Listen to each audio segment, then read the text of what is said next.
শুধু দর্শক, জাতীয় প্রেস ক্লাবের সামনে আমরা আজকে দেখতে পাচ্ছি লাগাতার অবস্থান কর্মসূচি শিক্ষকরা করছেন।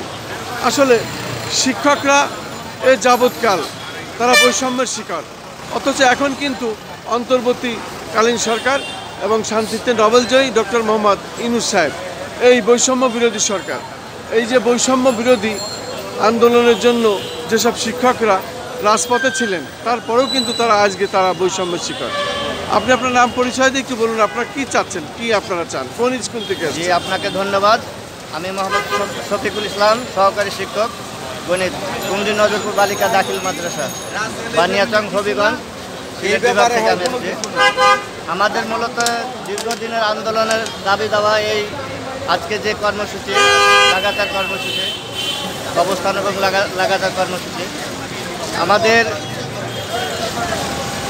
বাড়ি ভাড়া, সরকারি নিয়মে বাড়ি ভাড়া দাবি আছে। আর মেডিকেল ভাতা যে 500 টাকা দেওয়া হয়, এটা খুবই লজ্জাস্কর ব্যাপার। কারণ একজন রোগী যখন ট্রিটমেন্ট করতে যায়, একজন ডাক্তারের ভিজিটে 500 টাকা 800 টাকা, কিন্তু আমাদেরকে মাত্র 500 টাকা মেডিকেল ভাতা দেওয়া হয়। আর 1000 টাকা বাড়ি ভাড়া দেওয়া হয়। 1000 টাকায় বাড়ি ভাড়া আমাদের বাংলাদেশের কোনো প্রত্যন্ত অঞ্চলে 1000 টাকা বাড়ি ভাড়া আছে কি আমার জানা নাই আর কি। তো আমাদেরকে বাড়ি ভাড়া তো সরকারি নিয়মে 45%, 50%, 60% পর্যন্ত বাড়ি ভাড়া দেওয়া হয়। সেক্ষেত্রে আমাদের তো চলার মতো বাড়ি ভাড়াটা দেওয়া উচিত আর কি, আমি মনে করি সরকারের। আর আমাদের এমপিওভুক্ত শিক্ষকদের যে বদলি ব্যবস্থা, এটা আমাদের বদলি ব্যবস্থা নাই। প্রত্যেকটা চাকরিতে বদলি ব্যবস্থা আছে আর কি, কিন্তু আমাদের এমপিওভুক্ত শিক্ষকদের বদলি ব্যবস্থা চালু নাই।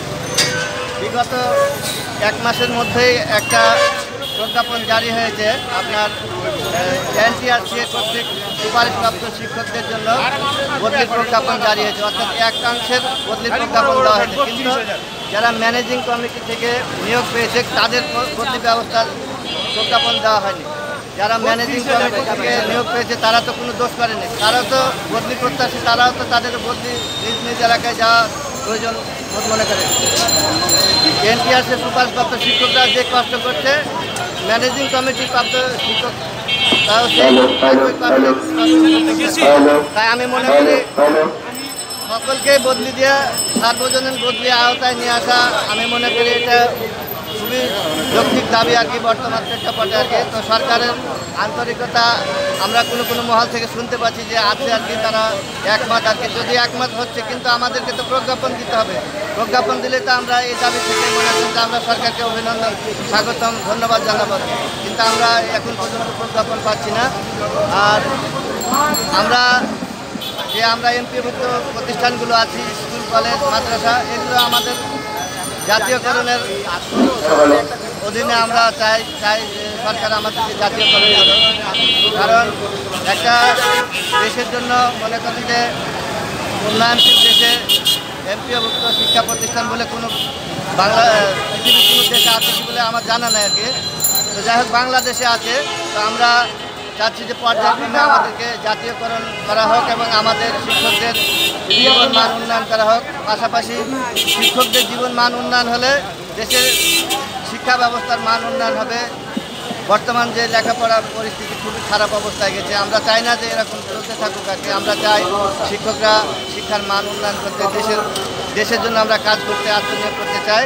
তো আমরা সরকারের কাছে আমাদের এটা দাবি, বর্তমান সরকার খুবই আন্তরিক অনেক জনগণের বিভিন্ন দাবির প্রতি। তো আমরা ডক্টর ইউনূস স্যারের কাছে আমাদের আকুল আবেদন, তিনি যেন আমাদের এই ব্যবস্থা আমাদের থেকে সুদৃষ্টি দেন আর কি, আর আমাদের দাবি দাবাগুলো মেনে নেন, এটা আমি চাই আর কি।